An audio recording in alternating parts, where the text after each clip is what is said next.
Welcome back. In this lecture, we'll be going back to the previous lecture, the lecture on basic economic principles, and speaking about how virtues impact our economic lives.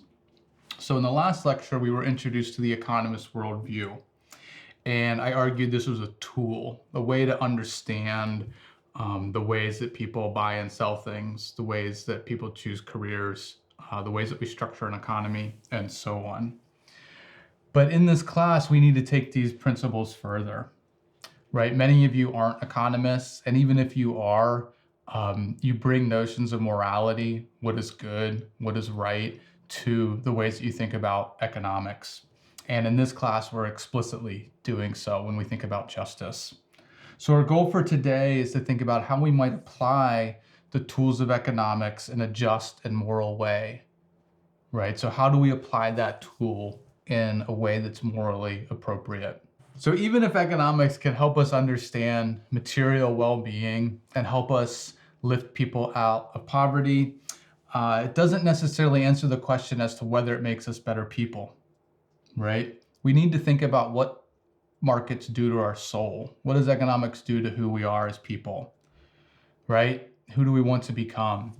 Is it worth it if we have the nicest house in town, we're rich beyond all measure, but our kids hate us and people think we're kind of a turd?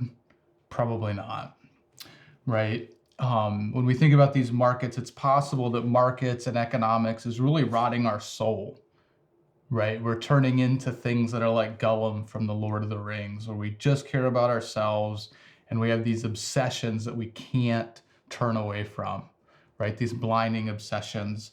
And as we do this, we become corrupt, right? We become horrible caricatures of a human.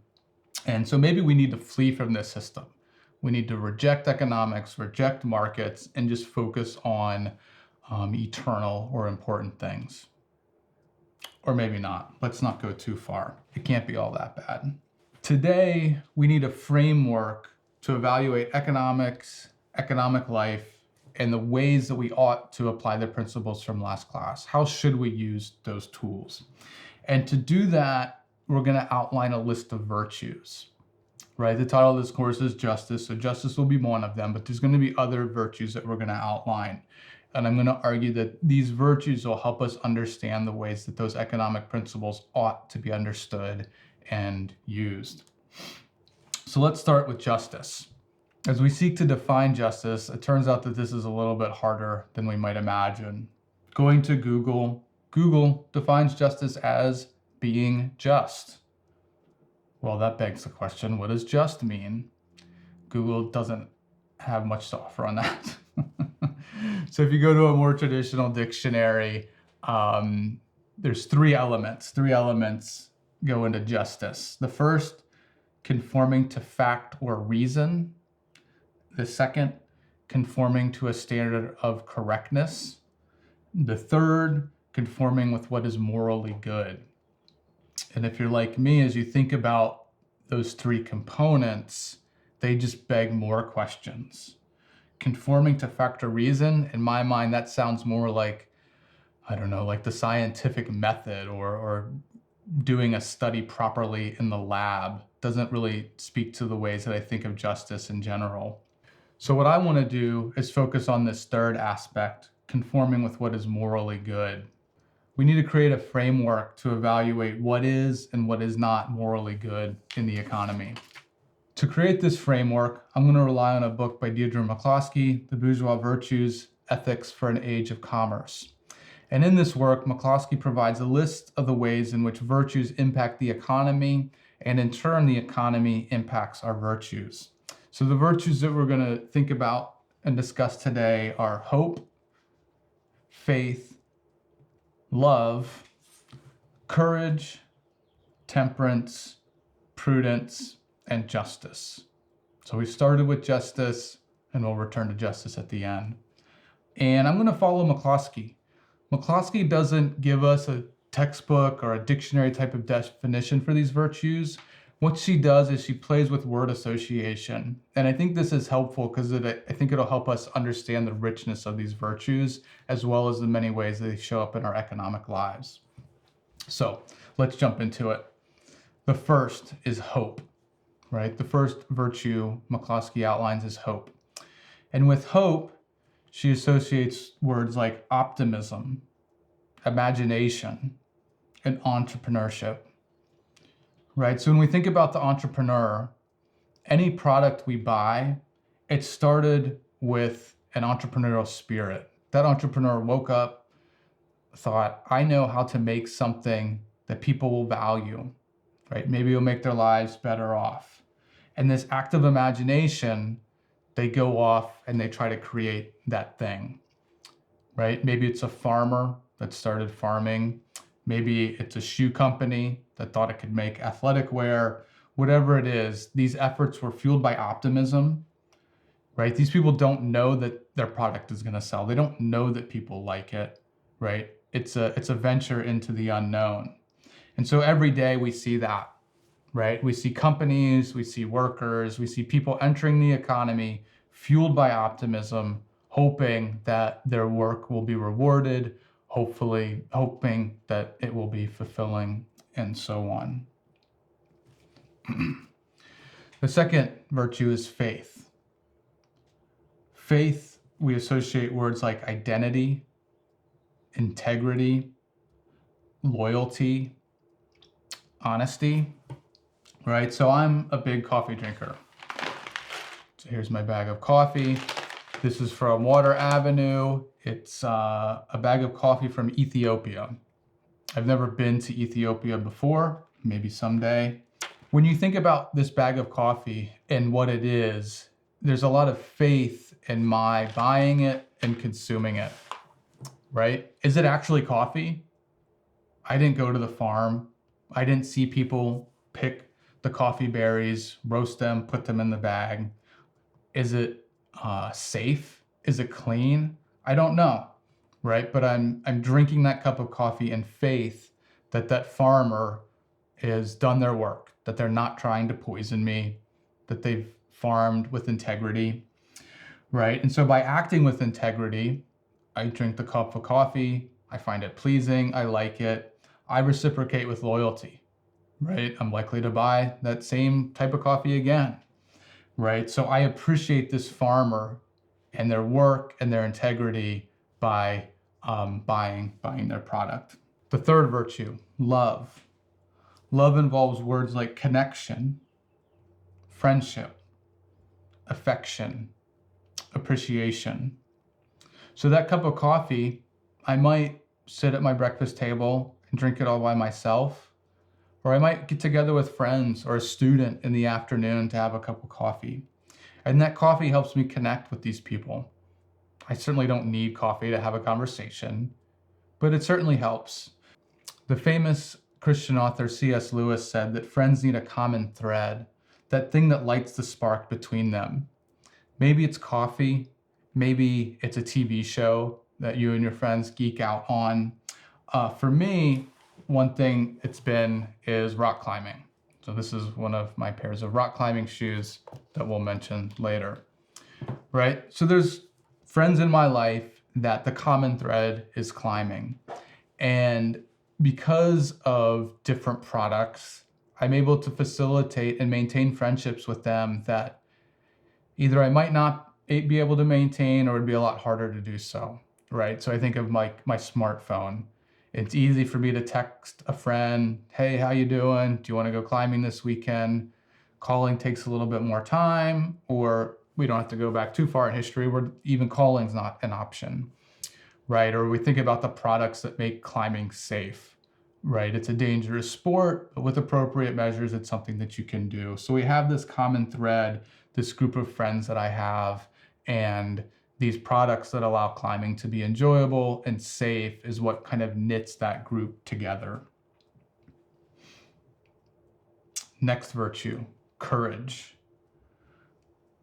Words like autonomy, daring, endurance, right? We think about that farmer again that maybe started their coffee farm with a little plot of land And as they brought wonderful coffee to the market and consumers purchased that coffee, they were able to expand and grow into something more, something bigger. Or the shoe company that started in a shed and now sells shoes all over the world, right? Or yourself, right? You are performing a daring act of going to college to get a degree and hopefully an awesome job. This is a very courageous thing that you're trying to do. And these goals, right? The goals in our lives that are the most valuable, the most rewarding, are the ones that take the most time, that take the most endurance, right? So when I think of my life and the career that I have now, grad school was that enduring time, right? Writing a dissertation, going through classes, and so on. Working at Fox sometimes is an act of endurance as we wake up every day and take on those challenges. Or other areas of life too. I think of my family. Some of the biggest joys in my life have been seeing my kids learn to ride a bike, to swim, learning to read. These are things that didn't happen instantly, but are incredibly valuable and incredibly rewarding. Next virtue, temperance. Temperance, excuse me, the individual balance and restraint, sobriety, humility. This is about knowing ourselves and what's good for us. And this is an area where I struggle when I think about economics and I think about markets. Markets inflame things in me that are not the best version of myself. They can make me greedy, envious, and want more and more, to not be content. The climbing shoes that I showed you earlier, often I justify the need for more climbing shoes. I tell myself, this will make me a better climber. I take a turn for the Gollum. I begin to believe that if I just had a new thing, right, a new precious in my life, I would be content, I would be happy, and everything would be better. And we know this isn't true. We know that materialism makes our souls sick, right? That we want that new thing, we purchase the new thing, and then quickly it loses its allure, right? We know that no product will fulfill us, yet we keep falling prey to it. With the next virtue, prudence, hopefully we can get beyond that. So prudence, McCloskey associates words like know-how, self-interest, wisdom, right? So with prudence, we get this idea of working to create the life that you want to live, right? Reflecting on yourself, reflecting on wisdom, pursuing excellence, being a steward of what God's given you. But the hard thing with economics is that we often run into situations where our self-interest maybe runs amok, right? For me, maybe I become so obsessed with climbing shoes that I'm blinded to other needs in my life, or maybe the needs of my kids, right? Or if we think about the ways that society structures economics, or excuse me, the economy, we could imagine, this is silly, but we could imagine a rule that says you have to drink coffee. Coffee is the best thing for you. It will wake you up, right? And that's kind of a silly example, but maybe you don't like coffee, or maybe it makes you really jittery, right? Or maybe we decided you have to rock climb, right? I'm sure plenty of us would not want to live in that world, right? So there's ways in which we get together in society and mandate things. And sometimes they're good and sometimes they're bad. But if these markets facilitate and reward prudence, wisdom, know-how, self-interest, when I intervene on your behalf and I affront your autonomy, then I'm going to limit your ability to live the good life. And this really speaks directly to the principles from last class. Okay, we're almost done. We still have to talk about justice, but before we do that, a short assignment. This is what I want you to do.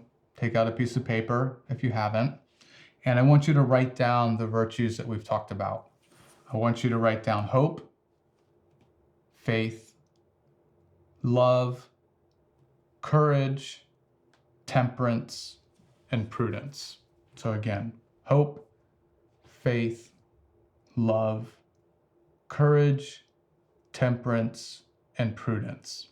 And then what I'd like you to do after each virtue is think of a tangible example of this in the economy, right? I've offered some examples with climbing shoes and coffee, but I want you to think through your life, right? So with hope, think about someone that started a business, or maybe they set off on a career and it was based on hope, right? Maybe it was a parent or someone that you look up to that took a risk to pursue a career.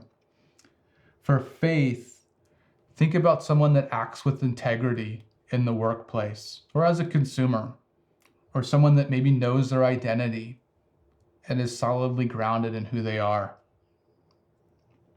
For love, what are ways in which a product contributes to a friendship, right? I gave the example of coffee and a smartphone. Think of something else that you have or you've purchased that helps you develop a little deeper friendship with someone in your life. For courage, think about a goal that you've endured to achieve. Maybe it was buying your first car. Maybe it's as simple as buying a nice pair of shoes, but something that took a lot of work to achieve. Temperance. With temperance, are there things that maybe you shouldn't consume, or maybe you shouldn't consume as much of, right? For me, I constantly struggle with coffee. I want to drink too much. I get too jittery. I get too sweaty. Are there things like that in your life? Prudence. How do you manage your life? How did you decide to come to Fox? How do you navigate this thing that you're doing, this education, to turn it into a career, right? What areas of wisdom do you have? Self-interest, know-how, right? So come up with this list. You may share them with others. You may keep them to yourselves. That'll be, we'll talk about that at a later time. So the last virtue we come to is justice. And McCloskey gives us this: social balance, right? Social balance. And if you notice, the other virtues had a much more personal application, right? I can talk about acting wisely if I'm being prudent, or being temperate, or acting with courage, right? But in its definition, or in this word association, McCloskey says social balance. So with this, with justice, we're forced to think about the ways that we interact with others. It's not just about me. It's not just about you. It's about us. And when we think about justice, I want us to think about the ways in which the other virtues intersect it, right? Can we have justice if people are not loving, if they're not courageous? So as we progress in this section of the course, we're now in a place to take those economic principles from the first lecture, incorporate them with virtues like courage and love to begin to talk about justice and social balance. So in the next lecture, we're going to ask a big question. We're going to ask the question, how should we structure our economy to achieve social balance, to achieve justice?